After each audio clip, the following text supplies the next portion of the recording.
Okay, welcome to everyone. I'm Jeff Thale from WOLA, the Washington Office in Latin America. Thanks to all of you for coming, and thanks to the people who are going to be on the webcast and see this both now and later as well. So this panel looks at sort of three interrelated aspects of the problem of crime and violence, particularly youth gang violence in Central America.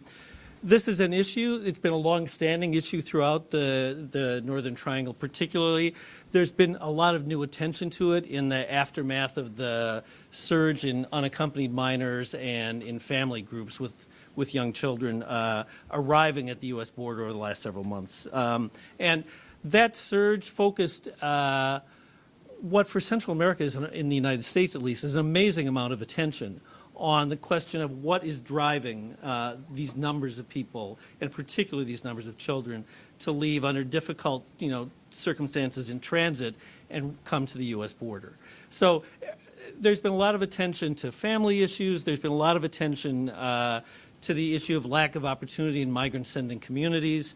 There's also been a renewed interest in the whole problem of crime and violence and the ways in which crime and violence is a driver for out-migration, especially, although not only, obviously, for children and young adults. This panel is a real opportunity to look at that question in some more depth. I think everyone understands the problem of crime and violence is not simply a problem of youth gangs, just as it's not simply a problem of drug trafficking. There are a number of different elements. Street crime is a huge problem, much larger than is often discussed. Domestic and family, intimate violence is a big issue for many people, and violence against women related to that. youth gang violence is certainly not the only, but is a major piece of the problem, and particularly in migrant-sending communities, I think you'll see that youth gang violence is a really significant driver. So what we have an opportunity to do here with this panel, and it's really a panel of experts, is take a look at the origins and sort of character of youth gang violence in the Northern Triangle countries, to look at some new research on the relationship between community organization and levels of crime and violence in Central America, with a study looking particularly at Honduras, and then to talk about the role that the U.S. and other donors have played in focusing on responses to crime and violence, particularly responses to youth gang violence. So, as I said, we have a great panel. José Miguel Cruz is the research director at the Latin American Caribbean Center at FIU, and also a visiting professor in politics and international relations, I believe. He was the director of the University Institute for Public Opinion Research in San Salvador from 1994 to 2006, and in that capacity did a tremendous amount of original research and really led sort of much of the research on the origins and character of youth gang violence in Central America. So we're lucky to have him here to do that. Louis-Alexandre Berg is works at the Governance and Global Practice Division. Is that Governance Global Practice at the World Bank. Has been an advisor to both USIP and USAID. Is also a research fellow at the Kennedy Center and the Kennedy School, and we'll be talking here about a study he co-led on communities in Honduras, levels of violence and community organization. And finally, Adriana Beltran is the senior associate for citizen security issues at WOLA, and led a team that did a major study of donors and donor coordination, donor contributions on citizen security in Central America. So that's our panel. We'll have time for lots of questions and comments, I hope, and we'll start with José Miguel.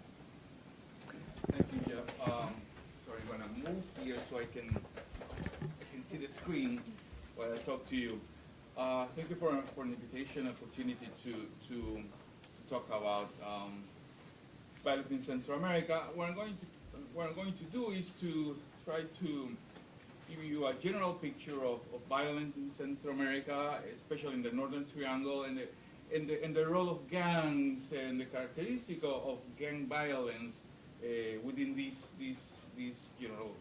general picture. And I will try to point out to what I believe are the main drivers of the situation, of violent situation, especially regarding youth gangs in Northern Central America. So let me start with this graph showing that the Northern Triangle have been very violent since the 1990s. So this idea, this is just to address this idea that you hear sometimes in the media, or you see in the media, that violence in Central America came from nowhere, right? All of a sudden, Central America is violent. Well, it's not actually. If we look at the data, and this is from what we know of the collected data from the 90s, the Northern Triangle, Guatemala, El Salvador, and Honduras already had a problem with violence just after the end of the civil wars and the political conflicts, right?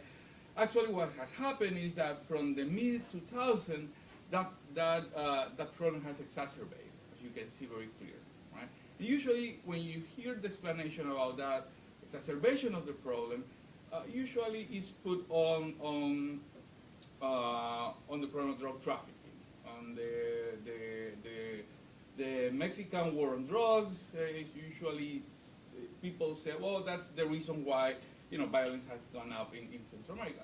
Actually, I have another explanation. I will address that in a minute. But just let me show you something.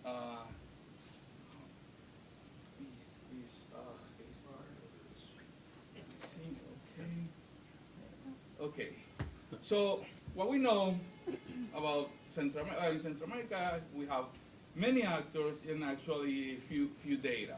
But from the data that we have, not only youth gangs are responsible, but criminal organizations, as Jeff already mentioned, what in the region has been called social violence, this senseless act of violence from, almost any actor, domestic violence, and different kinds of violence.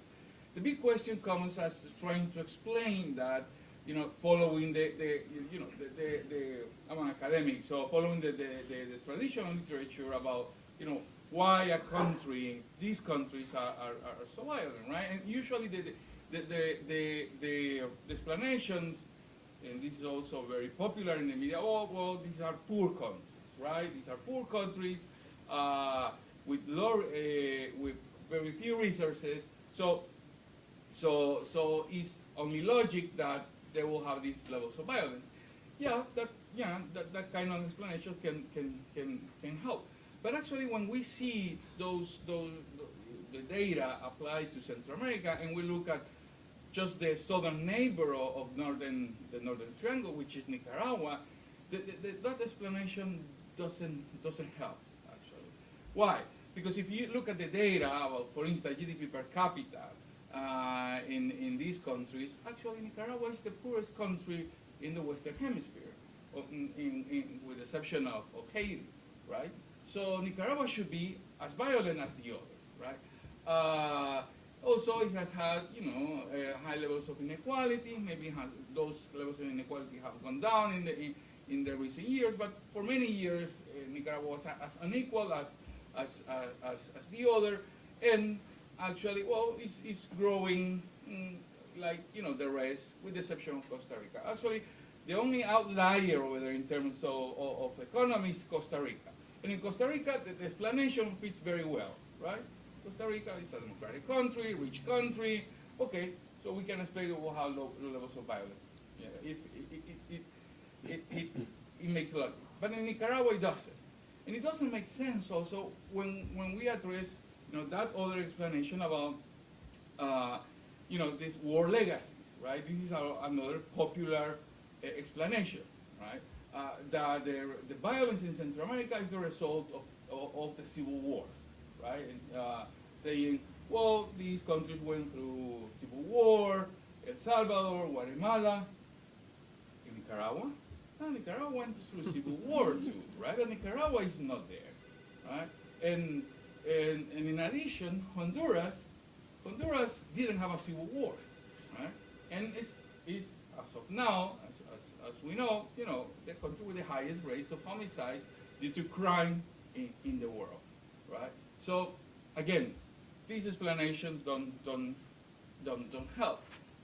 And then there's more to it in terms of another explanation has to do with state infrastructure, institutions, right? And in that, usually, these are countries with low resources and they are not able to deal with crime.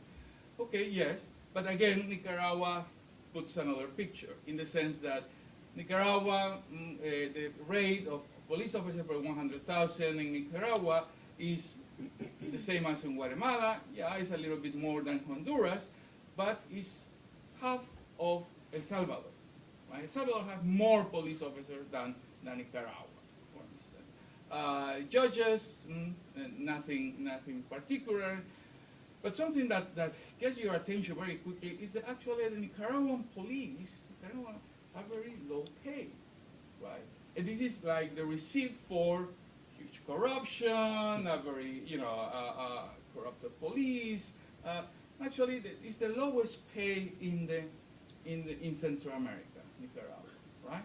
And yet Nicaragua is doing much better. I'm not saying that this is a heaven, but in terms, there are huge problems in Nicaragua, but I'm not going to address those now. But in comparison with the Northern Triangle, is very different, right? But this explanation don't fit. Now, I'm sorry for the typos, but usually what is blamed in Northern Central America is gas, right? So it's not the economy, it's not the police or the infrastructure. So maybe it's gas, right? And again, the prevailing narratives in there are, well, the problem with Northern Central America has these gangs, right? These youth gangs, usually known as MS-13 and 18 street gang, who were imported from the U.S. And usually the narrative goes that these gangs came to Central America and they took control over the streets, right? It's like, this process of people going back to Central America, deported or voluntarily migrating back to Central America, and they are the cause of the problem. Let me just let me see if I find where I wanted to show you. But actually, gangs are not the cause, but it's again a symptom of something larger. It's a symptom of a myriad of structural causes, but among them, what I think it plays the most important role is the way in which these countries, especially in the Northern Triangle, have addressed the problem of security, right? And this is not, this is not something that happened just now. That this has been happening basically since these countries reached peace in the early 1990s. What I'm saying is that that not only to explain violence in Central America and explain gang violence in Central America, we not only have to look at migration, like usually is seen, right? And indeed, migration may play a role, but more important than migration is the way these governments have been dealing with the problem, have been addressing the problem. Let me show you just this front page in one of the main newspapers in El Salvador in 1988. This is 1988. This is not 2010. This is not 2000. This is 1988, right? And then there was this huge, this front page in El Diario de Hoy, I think, ofensiva policial contra las maras. Police crackdown against the maras. Nobody in the discussion about gangs remembers this, right? Remember these, that maras were already there. And then there were no MS-13, there was no 18 street gang. There were a myriad of other gangs. There was Mara ACDC, Mara Chancleta, Mara No Se Dice, Mara Morazan. You have any Salvadoran with some age will remember those. But they basically have been completely forgotten. What is my point here? That the problem of security and gangs goes way beyond the problem of those established by migration, those influenced by migration. So, and when we did some research in the early and then late 1990s and then at the middle 2000s, we never got data saying that gangs were formed by more than 15% of people who have been outside the U.S. What I'm trying to say with this, is that this idea that gangs, basically flew back to El Salvador or to Central Guatemala or to Honduras and then took over is not precisely true. Indeed, there was a lot of people going back and they influenced the dynamics of gangs in Central America, but most of the gangs in Central America are homegrown. Basically, they decided to join over there. They copy the way of being gang members from the United States, right? They copied some of the ways of being gang member, their identity, some of the norms, but actually the way they shaped the gang phenomenon in El Salvador, in Guatemala, in Honduras, it has to do basically with domestic conditions. And among those domestic conditions, where I think, well, this is a picture of gangs in 1990s, among those domestic conditions, I place a lot of importance to, especially the mano dura. The mano dura plans that dominated the way governments dealt with guns in the early 2000s. So there you have some stages in the evolution of guns, right? What we see from the 1980s to the mid-1990s is indifference in the way the government respond to that. Even despite you saw that cover page in El Diario of Ofensiva Policial against Maras, those kind of news usually came during electoral process, electoral campaign. Then you have this period in between 1990s and 2000 in which there was a sort of constitution of Maras as we know them now, meaning as MS-13 and 18 street gun, and the response of the government was this swing between crackdowns and indifference. Again, depending on the electoral timetable. But when it came, actually, the organizational incubation of this gun came after the mano dura. After the mano dura that took place, actually the first ones in launching a sort of systematic crackdown on guns were the Guatemalans in the early 2000s. Then followed by the Hondurans, and then finally the Salvadorians. And when the Salvadorians implemented this, implemented in perhaps the most sophisticated way, right? With a law, with a set of provisions in the law, and using basically the police and the army to deal with them. So this is how mano dura looked like in July 2003, basically addressing a problem, a social problem, a problem that has been there for some years now, that have different causes, usually related to the opportunities, the chances that youth people have in Central America. They addressed with basically force, putting the military and the police in charge of basically hunting guns and putting it into prison. Well, that created most of the conditions for what we see now in guns. Why? This for two reasons, for two mechanisms. This is another picture for Honduras. It is for two reasons. Oh, and let me show you this. These are data about homicides and extortion in El Salvador, when we have this serious data from late 1990s to 2011 in this case. Basically, you can say that.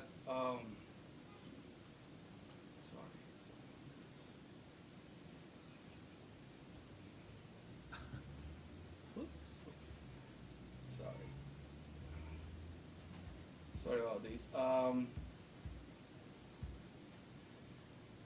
So mano dura was implemented in El Salvador, was implemented here, and you can see how just following the mano dura, basically it had the opposite effect as it was supposedly intended, right? To reduce violence. Actually, violence went up, and it took a couple of years to extortions, and basically took a couple of years because it was the time that it took the gangs to figure out what to do while they were in prison, right? Once that happened, you can see that that going on. And then the percentage of gun-related homicides in El Salvador, again from the 1990s, 2008. I don't have the most recent data because there's been a lot of discussion about the way they collected that, but this, considering this as the most reliable data coming from the Instituto de Medicina Legal, you can see how before the 2000s, well, the participation of gangs in homicides was less than 50%, then it went up to 35, 40%. But even if we accept that, the participation of gangs gangs in the whole, phenomenon of violence is never above 50%. So we still have 60% that we have to explain, right? There is 60% of violence that even as far as we know, that we cannot explain just by attributing to gangs. Who else is participating? There are other actors participating indeed, but I wanted to focus on that just to show you what happened. What happened in? I missed this. Okay, let me. What happened in the relation in the case of gangs? Why gangs started to participate more in violence? One, because they have all the time in prisons to organize, to elect leaders, and to sort of have more structured responses to what they perceive was this assault from the state. So you put people from different parts of the country and from different countries in one single place, 24/7, without anything else to do, just forget about them, well, they will come up with something, right? And I'm not saying that they are, again, I want to emphasize this, I'm not saying that they are the responsible of everything that is happening in Central America. But obviously what happened with the mano dura put them in another place. And then, according to some of the research I have done, what happened also was something like this. In the way the state related to gangs. If we consider the state as something, unitarian, which is not, it's just as a matter of make my point, right? And also take into consideration that these countries actually never addressed the problem of many illegal armed groups working on behalf of the state in these countries, in El Salvador, in Honduras, in Guatemala. The presence and the persistence of death squad, vigilante groups, or groups that to some extent they have some sort of connection with the state. We have to consider them in the dynamic. What happened is that when these states decided to deal with gangs, well, they decided not only to use the formal mechanism, the state mechanism, the police, the military, but also they decided to use these other groups. They decided to use these other shadowy, not accountable groups to deal with gangs. Gangs understood that almost from the very beginning and understood that their response had to be not only against the state but also against those groups.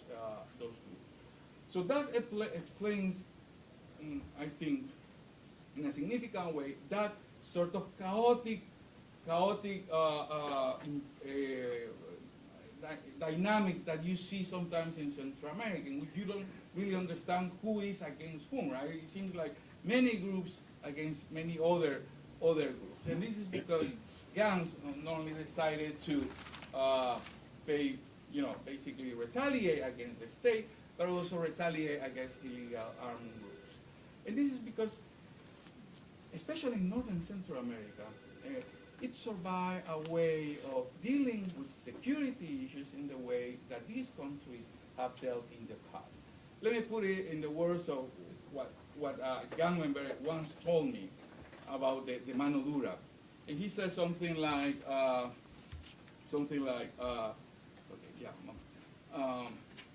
when he was complaining about the mano dura, and he said something like this. He said, look, the police hunt us in the way they used to hunt the guerrillas, right? They circle us, they round up us, and they shoot us, right? Like we were guerrillas. But we are not guerrillas, right? We're not guerrillas. In what sense?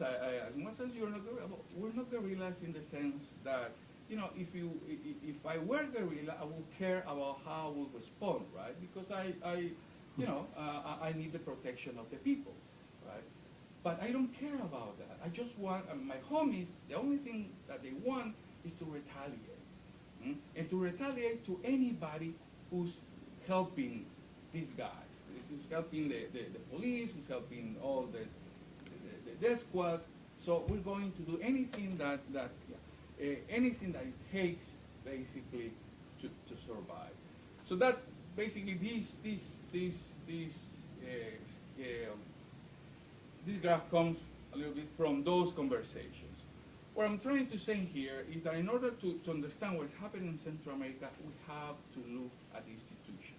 We have to look back at the institutions, the way these institutions have worked in Central America and continue working. Right? The big problem about the discussion about right now about violence and security in Central America is that we're placing the causes and the explanations else. We're putting in gangs, we're putting in migration, we're putting in poverty, but we're not talking about institutions in Central America. We're not talking about the lack of accountability. We're not talking about the way most of the governments basically have conducted all these operations and have done a lot of things without responding to anyone and using all kind of shadowy mechanisms and going even against the rule of law in trying to get security. So my point is, and concluding now, is that if we want to really have a conversation about how to deal with the problems of violence in Central America, we have to discuss about these, about ways of how we can really strengthen institutions, not only in terms of what is usually said, equipment or training, but in terms of accountability, transparency, dealing with corruption, and dealing with all those legacies of the past. I'll stop here, and thank you for your attention. Thank you very much, Miguel, for an informative and also provocative presentation. Thanks. Alex, we have an opportunity now to look at kind of violence and crime and at community level responses.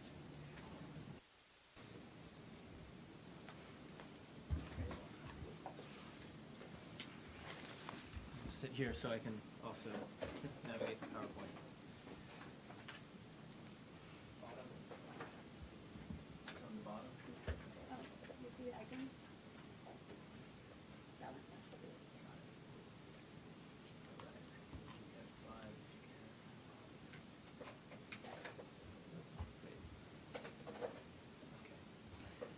Great. Well, thanks very much, and thanks very much to WOLA and the organizers for including me here. What I'm going to do today is share some of the highlights from some research that we did, primarily last summer, but over the last year in Honduras. And this was associated with the program called the Safer Municipalities program, which has some support from the World Bank.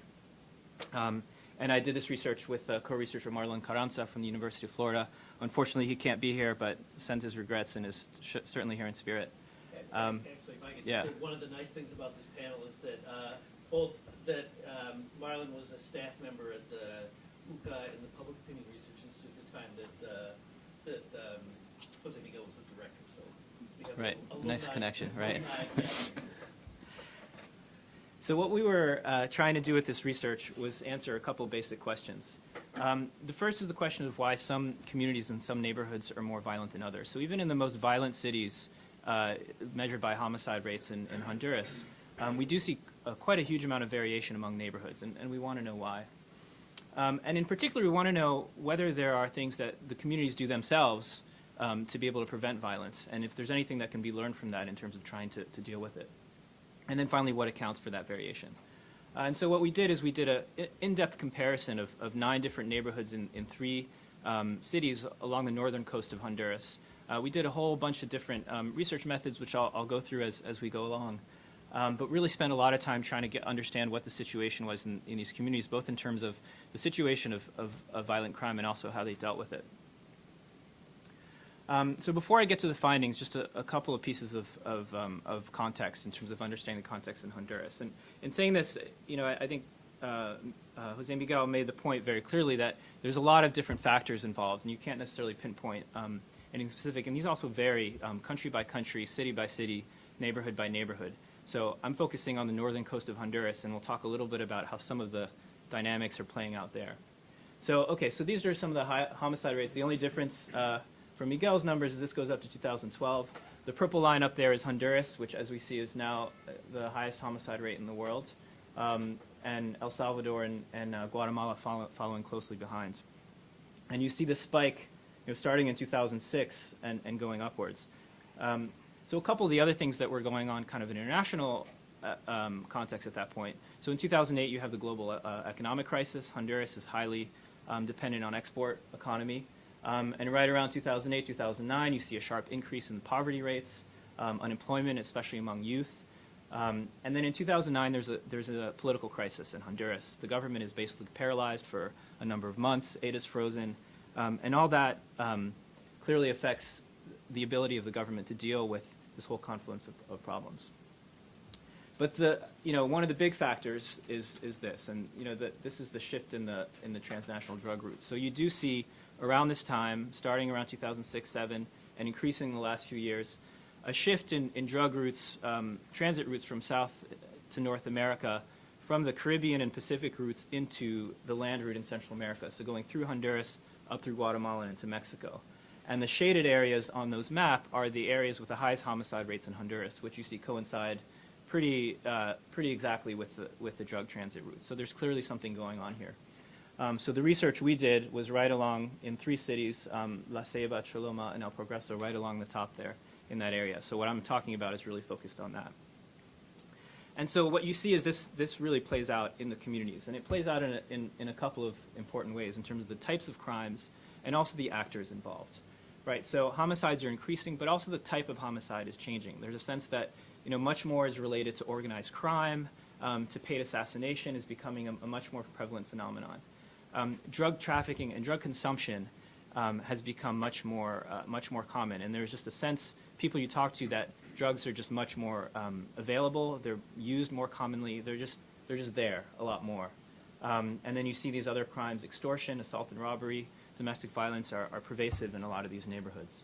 But one of the most striking changes is what's described in that bubble on the right there, in that the actors have started to change. So before, it used to be primarily youth gangs in Honduras, and I think there's some interesting distinctions between El Salvador and Honduras in this respect. But now they're all sort of being co-opted into these bigger cartels. This person says, we knew the gangs operating in the neighborhood. Now they're part of the cartel. They're the drug distribution arm. In fact, the actors are shifting, and it's not really clear who people are anymore. And what that means is just this sense of growing uncertainty and fear. It used to be, gangs were really bad, but we kind of knew who they were. They were people from our community, and we stayed away from them, but we kind of knew how to manage them. Whereas now, we don't know who these people are, and it's constantly shifting. So you have different groups competing for territory and working with different groups, and it just creates a sense of uncertainty and fear in these neighborhoods. And I think that's really important to sort of perspective from there in terms of what may be driving some of the current trends. At the same time, what we also found was that in some neighborhoods, people say, actually I feel very safe in my little area, in my neighborhood. Over there it's dangerous, but here I feel safe. And if you actually look at the data, this is actually borne out. So this is looking at homicide rates per neighborhood, and the 3 different colors are the 3 different cities. And then on the bottom, you have a monthly energy consumption, which is kind of a proxy for income level by neighborhood. And what you see, first of all, is that there's a huge amount of variation, right? So, you've got a whole bunch with no homicides and a whole bunch with huge numbers of homicides.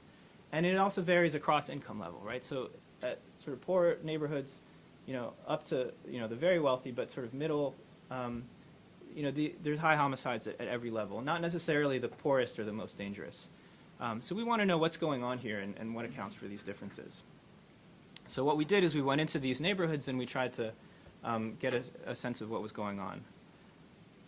So what we found is a couple things. The first thing is that we found there's actually the neighborhoods, and I should have said before, the neighborhoods that we looked at were all sort of at the sort of bottom level, sort of mid to bottom level at the socioeconomic spectrum, but at different levels of homicides. And so we found that in the low homicide rates, there was one of 2 things going on. The first is what we call coercive control. And that's basically some armed group has taken control and has established control over the neighborhood. And what that means is they've removed the competition, so you don't have turf battles going on there anymore. So you don't see homicides because of that. And it also means in some places, and not others, they're actually exercising kind of authority-like functions. So, you know, if you're the victim of a crime, you can actually go to that group, and they'll take care of it for you. And what that means is usually pretty violent, right? And so you see other kinds of violence involved, but homicides are way down. So that's sort of one model. And you know, I should say, we can go into this a little bit more in the Q&A if you're interested. The types of groups are also very different. So you have drug cartels, you have youth gangs, you have more vigilante type groups. There's a whole different range of different groups involved in this kind of authority at the neighborhood level. On the other hand, you have what we call collective action, and this is what I want to focus on more, because I think there's some really interesting insights in here. And that's neighborhoods, and you know there aren't that many of them, but there are a few that somehow manage to organize collectively and take measures such that these groups have never been able to get established or have basically left the neighborhood, and the neighborhood is relatively safe. So we want to know how they manage to do that. So the first thing we did is ask them what they do, and what we found is, you know, what they do is a whole bunch of things which are relatively simple, require some organization, but are primarily locally community-driven initiatives. They themselves have gotten together, and they do certain things that lower the risk that crime will happen in their own community. So they could be very simple things, like monitoring people in the neighborhood. Everybody knows who everybody is. They kind of look around, and if they see somebody who they don't know, they go up to that person, they call their neighbors, they try to take action. And they say, you know, on my street, we take care of each other. Some have gotten a little bit more sophisticated. Several of the neighborhoods that did this had banned the sale of alcohol in the neighborhoods. They basically said, we're not having any bars, and any of the little kiosks are not allowed to sell any kind of alcohol. And that's seen, you know, to reduce situational crime, but also the idea that if you get rid of these kinds of establishments, the types of people who are involved in other types of criminal activity aren't going to come in. And that's what they say, and it seems, you know, either it's effective or it means there's a lot of other stuff going on in the neighborhood that is preventing violence. Another thing they've done is manage public spaces. So, you know, not only do they keep their empty lots clean, which, you know, there's evidence in other places show, you know, an empty lot can be a place where criminals congregate and so forth, but they've actually organized themselves to convert these into public spaces, into playgrounds and soccer fields, places for youth to hang out. But what's important here is not so much that there's a space, because you do see examples where they create a soccer field and then it gets used for criminal activity, but that they keep it clean and they keep it organized, and they have a whole system in place to resolve disputes around who uses it and when and so forth. Another interesting thing is they identify and organize at-risk youth. So in a lot of these places, there's a person or a few people that just kind of make it their business to find out which kids seem to be getting into trouble and to try to bring them into their sports group or bringing them into activities and prevent them from going in. So all these things are going on sort of very low level and seem to have quite an impact. And the question is why some communities are able to do this and others aren't. And so we wanted to go in one level deeper and figure that out. So what we did is what we called kind of a social mapping process, where we went to each community, we did a series of focus groups, and we asked people, so who are the people, the leaders, the organizations in your community, how do they interact, you know, what do they do, how do they respond to different issues? And what we found, there's sort of, you know, in sort of simplified terms, there's basically two types. You know, on the one hand, the majority of these communities in these cities in Honduras are very fragmented. These are cities with a high level of urban migration. People have come from different places. There's a lot of transitory. People are working long hours. They don't really know each other. There are organizations everywhere. Every community has many churches. They have community leaders. They have sports groups. But these organizations are not necessarily interacting. So everybody's got their own group, but they don't know what anybody else is doing. And so when you have a community level problem, they don't have the capacity or the social links to be able to organize amongst themselves to deal with it.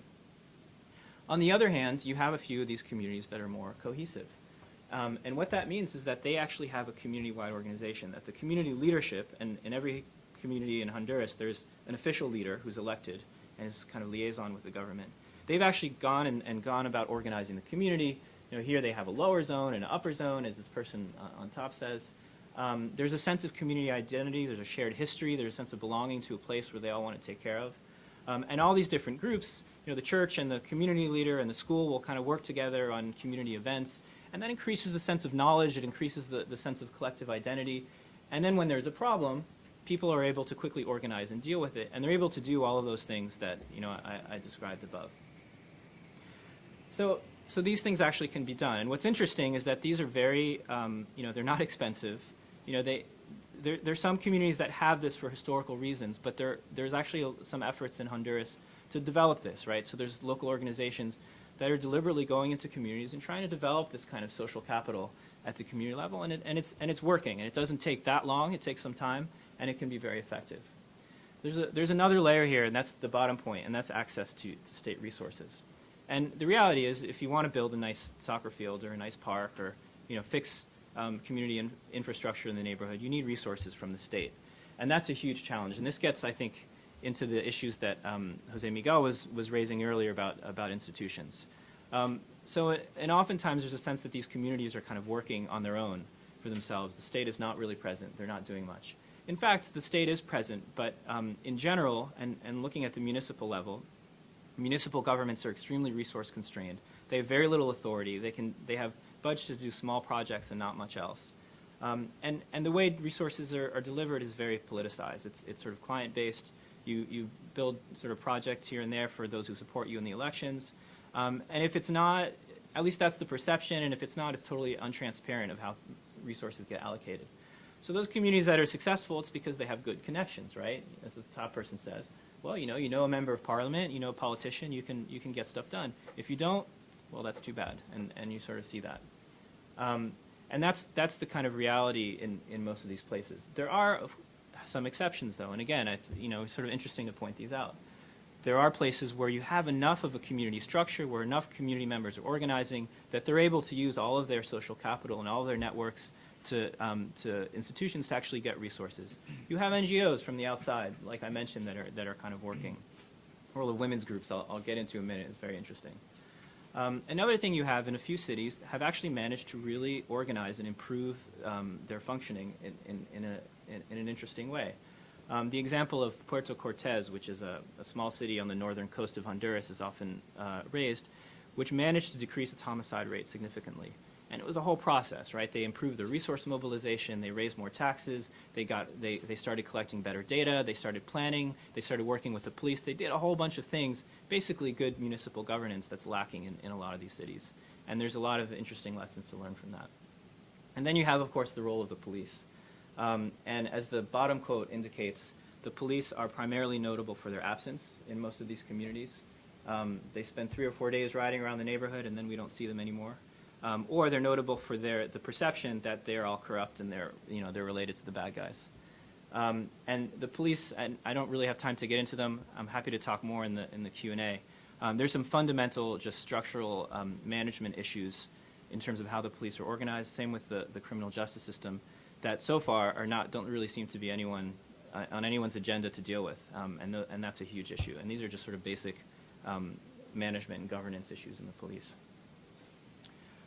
So let me just, before I conclude, part of what we're doing here is trying to point to examples, in a very difficult environment. I don't want to underemphasize the difficulty and the level of violence, but there are some really interesting examples of success and of people doing interesting things. And one of the most striking examples that I just want to share with you all, because I think there's some interesting lessons, has to do with domestic violence.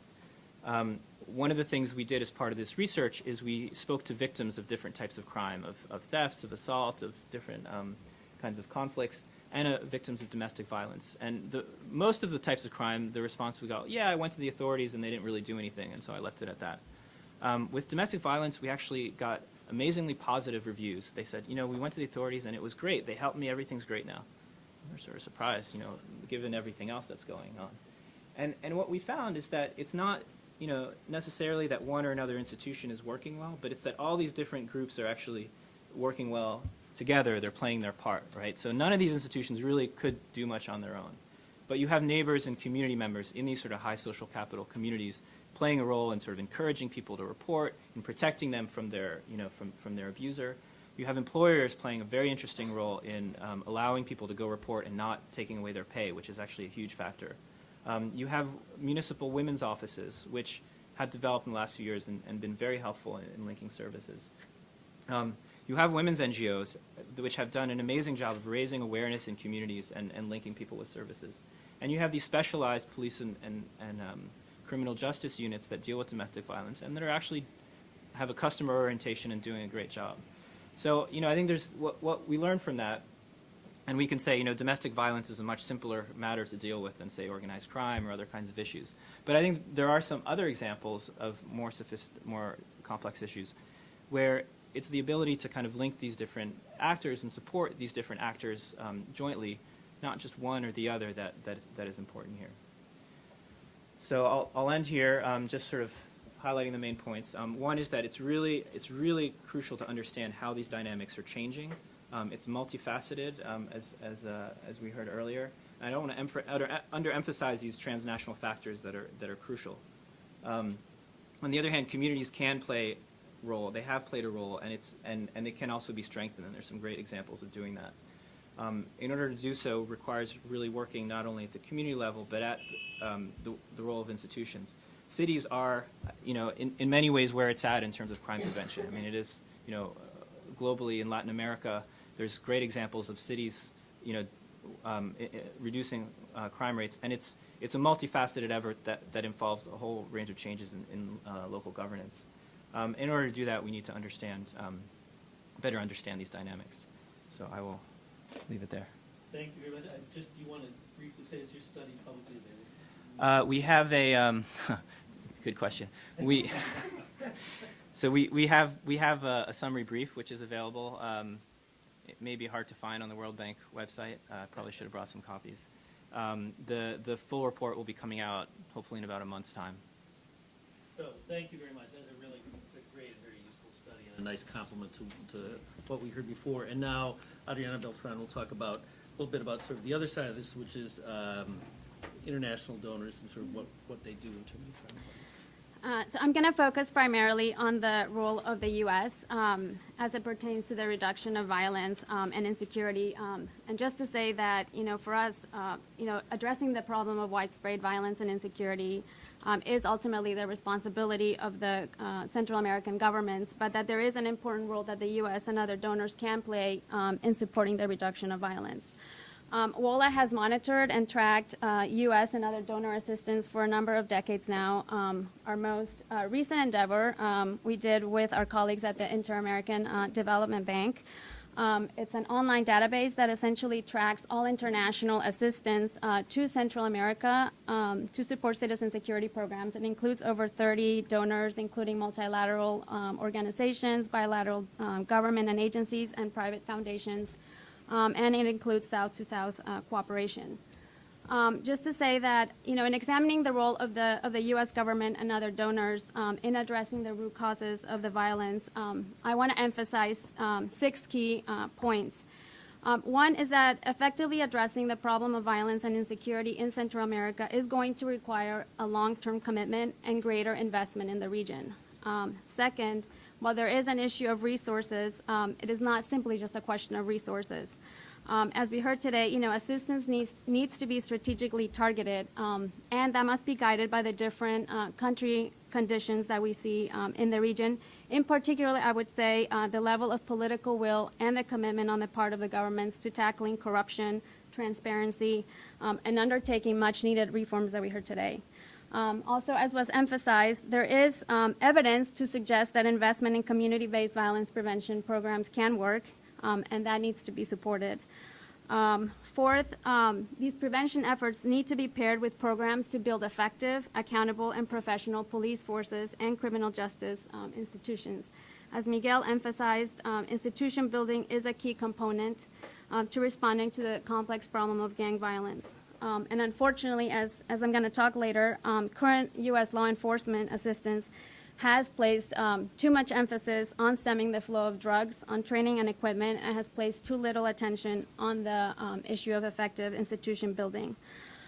Fifth, U.S. assistance needs to be transparent, and it does need to include clear metrics and indicators that can be used to evaluate progress.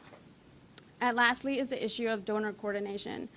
I think donors frequently agree that coordination is a key component, that it helps reduce duplication and contradiction in the funding, that it can increase efficiency and leverage, but it has been very difficult to achieve. You don't only have, in the case of Central America, several donors in the region, but in some cases, multiple agencies that operate on the ground. And looking now more closely at U.S. Security assistance, the main source of U.S. assistance to the region in the last several years has been through CARSI, the Central American Regional Security Initiative. I would say that aid through CARSI has not reached the levels that the region saw during the civil wars, nor does it come close to the assistance levels that have been provided to Mexico and to Colombia. CARSI originally was created in 2008 as a small part of the Mérida Initiative, and in 2010, in response to growing concerns of violence and insecurity, the Obama administration essentially split the Central America component and relaunched it as a separate aid package known as CARSI. With this relaunch and with very strong congressional push, CARSI was supposed to include a greater focus on gangs rather than just drugs, a focus on violence prevention and on targeted economic development. From 2008 to 2014, Congress has appropriated an estimated $803.6 million for CARSI. And the administration has requested for the 2015 Foreign Operations budget $130 million. I would like to say here that that's funds that have been appropriated, but those funds have tended to move very, very slowly through the pipeline. The GAO has carried, I believe, 4 different studies examining the implementation of CARSI funding. The last one was released in September of last year, and that report noted that 43% of obligated funds had been committed or dispersed to date. In theory, CARSI has stated 5 primary goals. One was to create safe streets for citizens. Second, to disrupt the movement of criminals and contraband, support strong, capable, and accountable Central American governments, establish a state presence and security in communities at risk, and foster enhanced levels of security and rule of law coordination and cooperation. In reality, CARSI has lacked a comprehensive strategy and a vision oriented to effectively reducing crime, violence, and insecurity and tackling the issue of corruption.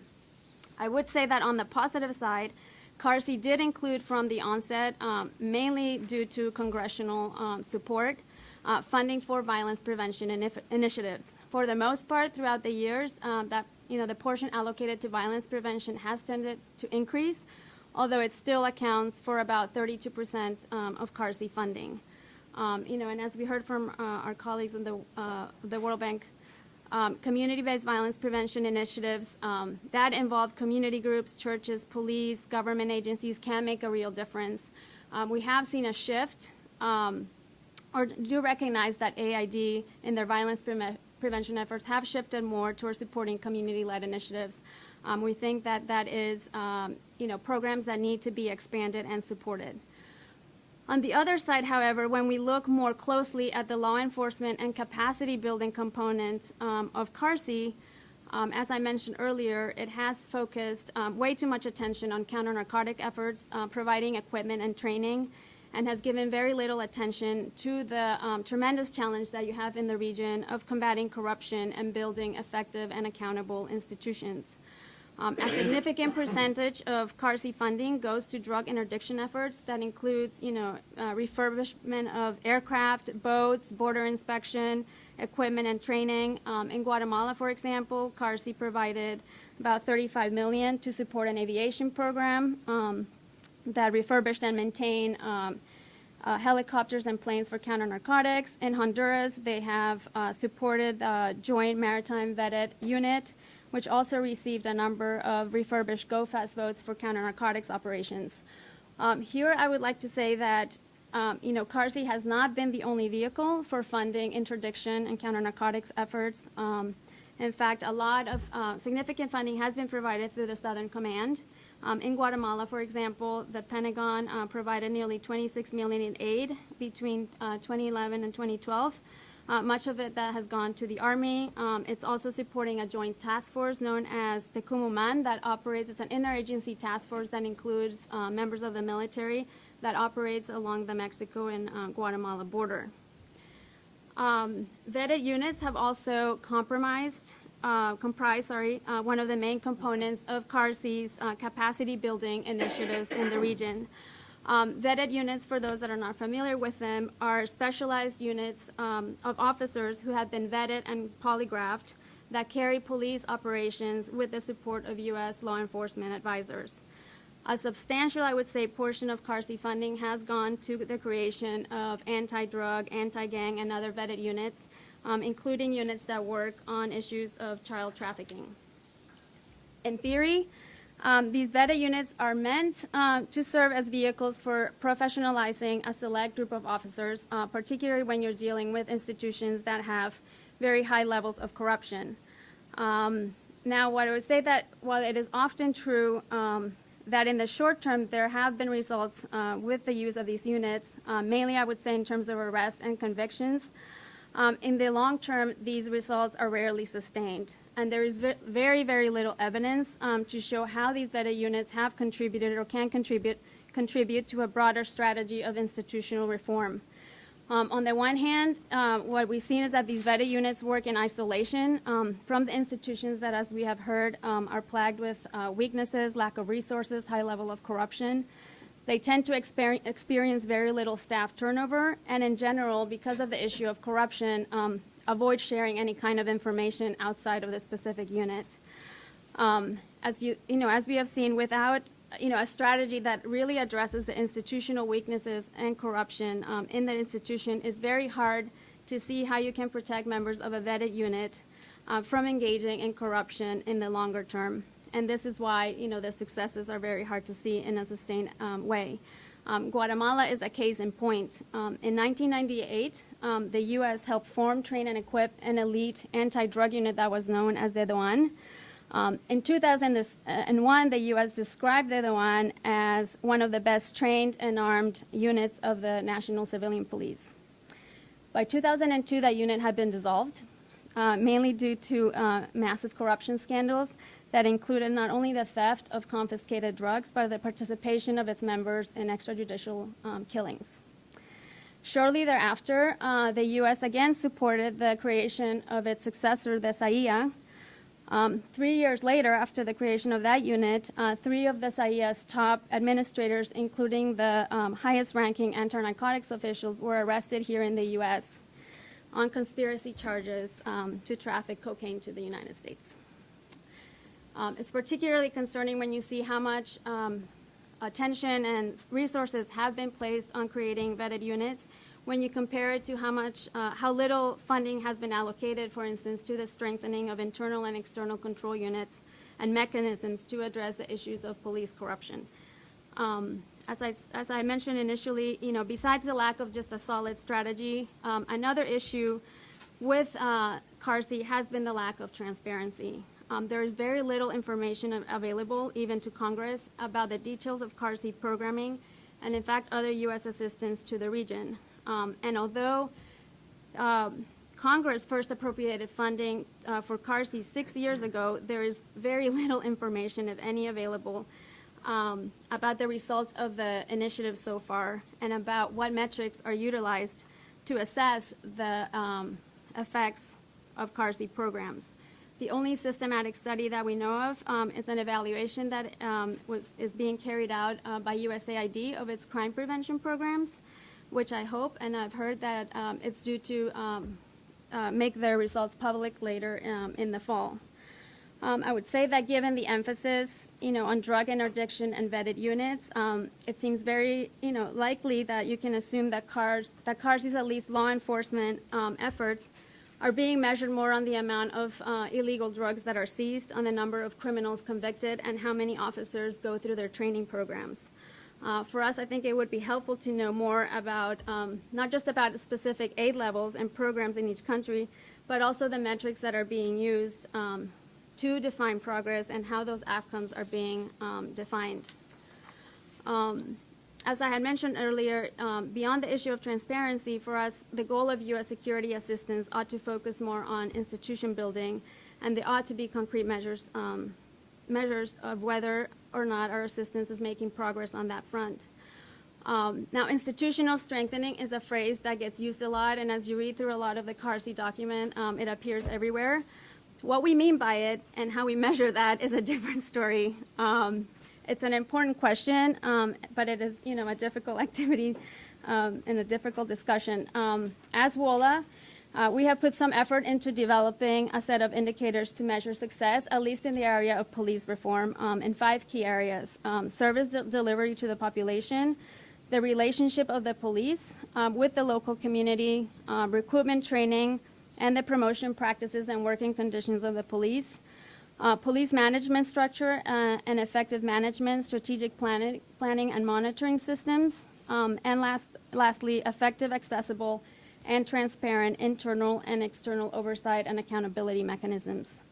I'm happy to share, the indicators that we've developed. Each area basically includes a set of very specific indicators that we can use to evaluate whether advances are being made in each of the 5 areas.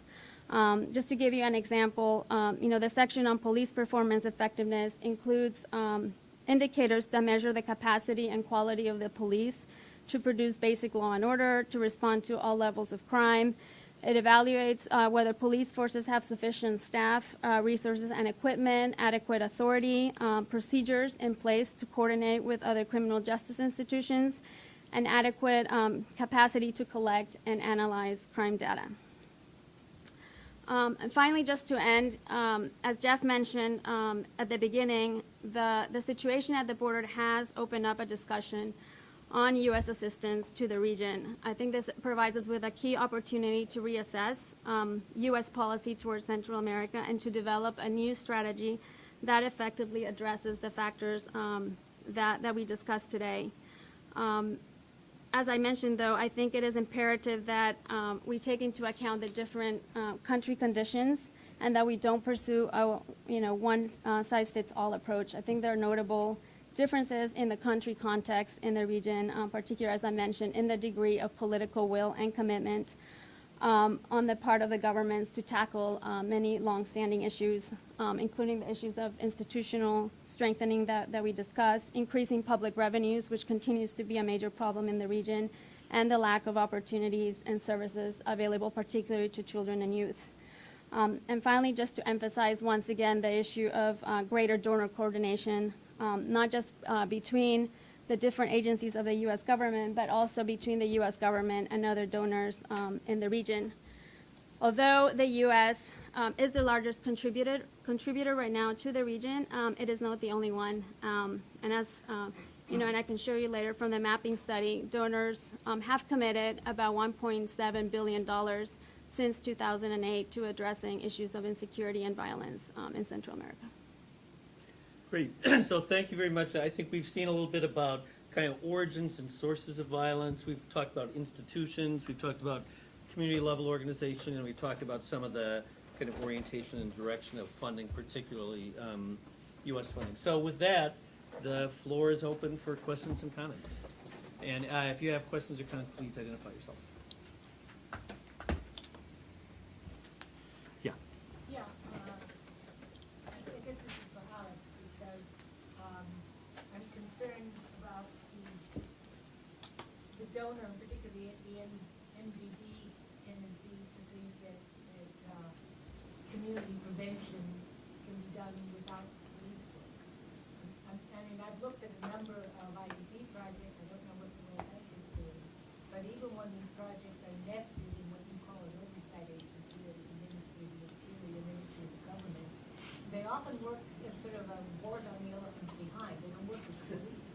And so I'm wondering about that. And there are also, for example, Mexico is a limit on police. So what's the municipality going to do?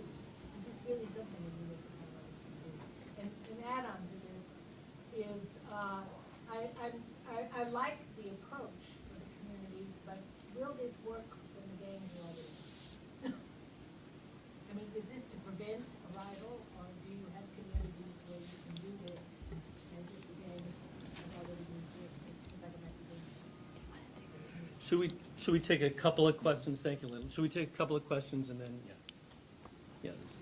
I am Regina Camp. I work for Silo. It's a company that provides technology for elections, citizen participation, and smart governance. I've seen a lot of discussion about international donors about how to scale up what is already working. And technology is usually discussed being one of the tools that could be used. Are you aware of any programs or pilots or any use of technology in any of the projects you're seeing that are working, especially the ones that are working? Great, thank you. And I think I saw one more question up here. Mark. Hi, I'm Mark Hayes, and teaching at Georgetown University.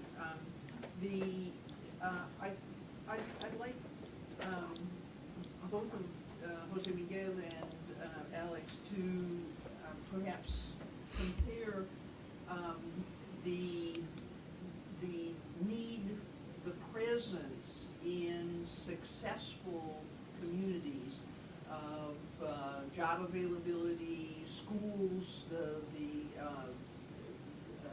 particularly secondary schools and so forth. And second, and very different, can you talk, and particularly in the case of Honduras, but perhaps also in Salvador, in the case of the successful and more cohesive communities, what did you see in terms of good police performance? I mean, what makes the difference? Is it individual leadership, exposure, any kind of training, et cetera, in some of these areas? Great, thank you. So let's take the three of those, and I guess we'll start with Alex and then work our way down. Okay, yeah, in relation to community work and police, and sort of take both of those questions, it's a huge issue, Lynn, and absolutely right. I mean, communities actually can do a lot sort of on their own, and they have done. The communities that have worked, it's actually kind of amazing how they've managed to organize amongst themselves. But as I said, for the most part, they're sort of operating on their own, and sometimes they have good relationship with municipality. But there's a limit to that, right? You're dealing with armed actors, with a lot of resources, and there's a limit to what you can do. In Honduras, the examples in the communities that we saw of good policing were pretty few, pretty limited. I mean, there are some places where you have, we did come across some police commanders kind of at the municipal level who did a good job and were starting to really work with the municipalities and collect data and try to allocate resources, and those people were typically shifted, within 6 months or a year. So that you have this sort of constant rotation, and then the personnel is limited.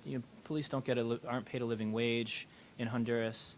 The fundamental structures the problems are significant, and it's a huge problem. I mean, from the perspective of a city government, you're trying to allocate resources. You can do. In Honduras, they actually have very limited resources with which to work with, right? Most resources are centralized. They have sort of a small amount of work they can do, small-scale infrastructure. When it comes to the police, if you have a well-intentioned police commander, they can do a lot. But as I said, those things change. So, in general, it's a huge issue. And the police in Honduras, in particular, really need some sort of basic structural, government reforms in terms of all the things that Adriana identified, in terms of promotion, in terms of management, strategic planning, budgeting. I mean, all those things are fundamentally issues, and I agree with everything that she said. In terms of, can you do this kind of work when the gangs are there? Actually, yes, and we do have some examples of that we've seen. I mean, there's some initiatives in Honduras, in La Ceiba in particular. There's a group there that's been kind of working in communities, and it's a long process of kind of developing relationships. You work you identify the community leaders. You try not to sort of cross paths with the gangs or whoever the armed actor is too much, and slowly try to sort of build up that social capital. And there are examples where at some point the community sort of gotten fed up and decided to cooperate with the authorities, right? And then the authorities come in and arrest people, or eventually the gangs decide this isn't a really good place to operate, and so they move on. So those examples do exist. So it is possible, but as I also said, there are examples where at some point the community says, we're sick of this, we need to cooperate with the authorities. So then the authorities need to be able to respond, and you're back to the issue with policing. Yeah, well, Miguel can probably address that issue as well. Yeah, I'll leave it at that for now. So yeah, in the line of Alex, what do we do when the gangs move in? I mean, well, my response is, when it's possible, work with them, right? So work when it's possible, and I think given the situation in Central America, in some areas, in some barrios in Central America, I think it's impossible to expect that we will do something any meaningful without taking into account gangs. Actually, thinking that we're going to just move in and a la Brazilian, right? Moving, push the gangs out, and we're just displacing the problem somewhere else, and basically creating the condition for the exacerbation of the run later on. So I know it's easy to say it, but one of the important things in this is that any approach, any response on security in the region, Central America, takes time. So I think it's important to be clear that we have no silver bullet here. So everything will take time, but we have to work with the community. Alex already mentioned that, yeah, sometimes the community will respond. Some others will take more time, but in any case, I don't think, it's realistic to think, we're just going to push the gangs out and things are gonna improve. It's not that way, actually. In some way, we have to take into account. I don't have any information about technology, the use of technology so far, but I may be wrong. About successful schools and initiatives at the local level. Well, this is something from my research. Every time I go, I revisit this. I found in the case of schools, for instance, in those places, what I find is that sometimes it's even simpler than we think, in the sense that regarding gangs especially, we can do a lot just making sure that the young people don't drop off school. Right? Sometimes that seems easy, but it's still. But sometimes it's very hard. It's very hard, but at the same time, it's easy in the way that sometimes we don't need complicated programs. Things we just need that the youngsters will remain in the school and will basically finish everything, and that will prevent, I think, in a high degree, them joining the gangs, right? So that always comes. The way how, for instance, those schools that manage to keep their students, in classes and offer something to keep them in class, that makes a huge difference. What makes the difference with the police? And this comes from another strand of my research, working with surveying the communities in Central America. Actually, sometimes it can make an important difference just to have the police caring about the community in not the traditional way of having the police make some raids or crackdowns, but just it makes a lot of difference to have a police just talking with the people at the community, because people then basically becomes very receptive and trust increases than just having these police patrols just rounding over there and without any interaction with the people. So and this is very consistent in my data. In those communities in which you have police that is talking with the community, every day that the community know that the police officer, it makes a whole lot of difference than just, the other things. Just 2 points. On the issue of technology, I'm not familiar with any programs on the security programs that use technology, but I don't know if maybe the colleagues at the IDB beyond the cameras on the light posts, I guess. On the issue of community policing, there have been a number of community policing initiatives implemented in the Northern Triangle since the creation of the new police forces. I think Miguel and Alex are right, and the leadership of the local commander can make a huge difference. But to me, unless community policing is at the core of the type of police force that you want, the efforts are not going to be sustainable. And I think that's where sometimes you see a contradiction in the institutional issues that you have in many of the police forces of the Northern Triangle, as to what extent community policing is really the model that they're trying to implement. Can I just add Yep. one to that point? There are some really interesting examples, actually, that have been going on the last couple of years in Honduras on sort of local level community policing. And it's basically what Miguel said. You have people who are trained specifically to go out and develop relationships with people in the community. Basically, all the things I described, they're part of that system, right? And then you have a whole different dynamic where they can actually respond. In Honduras, those initiatives are extremely marginal.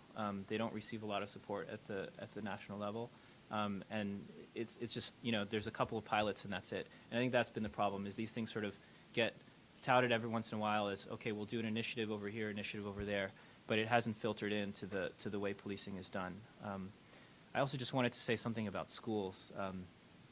In Honduras, the problem is that there aren't enough secondary schools, right? In some of the cities, I think in Choloma, one of the cities, is 40% enrollment in secondary school, and because the schools there aren't enough schools present. So the sort of multifaceted nature of just having the basic infrastructure is critical. Okay, let's do a round of questions, then we'll let our panelists have lunch. Yeah. I think José Miguel touched upon this issue at the beginning of his presentation, but I guess maybe we can ask him to delve a little deeper. What accounts for the difference between the Northern Triangle and Nicaragua? Okay. Couple other questions? All right. We'll let Jose Miguel have the last word, I guess. Well, many different things, but let's put it this way. I mean, the difference has to do with the different political history, okay? So it has to do with the way Nicaragua got to, to have their security institutions very different in the way the Northern Triangle did, right? In Nicaragua, basically, you have a revolution that created some sort of new institutions, new security institutions that were very close for different reasons. No, I mean, very close to the population, right? Those institutions, even when the Sandinistas lost power in 1990, sort of that spirit survived, and it was to some extent strengthened by basically the need of the Sandinistas in the police to survive. How did they survive in the police? Basically professionalizing and sort of becoming more transparent than the northern police institution. In the north, it's curious because in the north you have the creation of new police, right? In the case of El Salvador, in Guatemala, in El Salvador, but when you see what actually happened, especially in the case of Guatemala or in the case of Honduras, what you happen is the same guys who are in charge of the old police, the old authoritarian police, basically changing their uniforms, their name, and basically the same guys, right? Without any real transformation on the way they operated. Well, in Nicaragua, that took a different path, just because they have these important political event, a revolution, and then after that, they have to survive. So they understood very quickly that in order to survive, they have to really respond to the whatever incumbent was and the people, right? And in addition, also an important component of that of those institutions was the way they related with the community. So in Nicaragua was really a sort of emphasis on working with the community, something that didn't happen in Northern Central America. In Northern Central America, the legacy was basically to separate from the community because community organization can be dangerous, right, in Northern Central America. So that behavior survived to some extent even after the peace accords and the reforms. And what you see is our police institutions in Northern Central America that find very hard to work with the community. When you talk to police officers in Honduras, for instance, or Guatemala, or even El Salvador, this thing of community policing is a sort of it's bad, right? It's a second grade. And usually what they do is they assign women because women are not really police officers. They can deal with all those things, but that's not really policing, right? There is no law enforcement, right? That's what they say, and that's to give the impression they are doing something. Actually, that has played an important role recently too.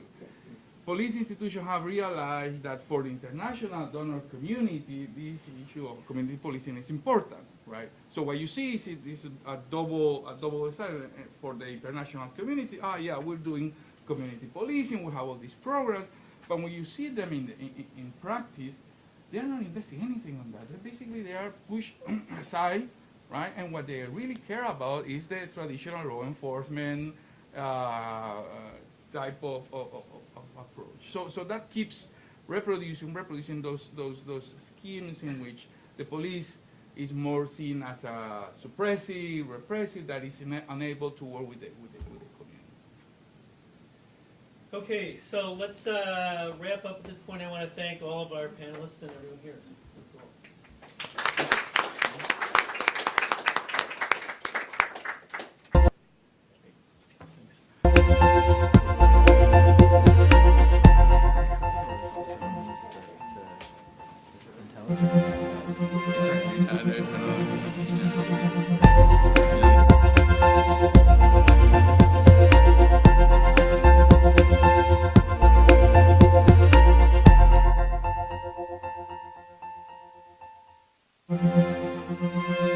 Thanks.